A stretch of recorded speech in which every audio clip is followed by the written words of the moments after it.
আরে পেঁয়াজ গুলো আগে কেটে দিলু, আগে আলুলা ভাজিবা হবে তেলত। তুই কোনদিন আন্দিস পেঁয়াজ গুলা দিয়ে দিল, তাহলে আলুলা কোনটা ভাজিবে যাই? আরে আলুটা কেনে ভাজি দিন না, আলুটা একদম মাংসের সঙ্গে দিন তো। আরে আলুটা ভাজি দিলে বেশি টেস্ট হয়। হ্যাঁ, আরে ডাইরেক্ট আলু খান দিলে মাংসটা বেশি টেস্ট হবে। আর আলুটা না ভাজি দিলে গলি যাবে। আরে এত বড় আলু সিদ্ধ তো না রে, ভাতের সঙ্গে সিদ্ধ করে এনে দিবা হলায়।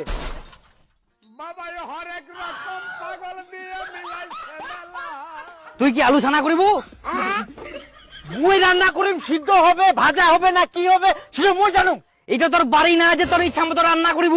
মুই তোর বেহা করা বউ না যে তুই যা কবু তাই মুই রান্না করি। তোর ইচ্ছা মতো মুই কিনা রান্না করবো হবে, ওরা বাড়ির যাই নেতাগিরি করিস। ভগবান, আরে তোমরা কি পিকনিক খাবাইছেন না গন্ডগোল করবাইছেন? আরে সবাই মাতব্বরি করলে তো গন্ডগোল ঝগড়া হবেই। সবাই টাকা দিচ্ছে তো সবাই তো মাতব্বরি করবেই। হ্যাঁ, তাহলে রান্না করো, মোর করার দরকার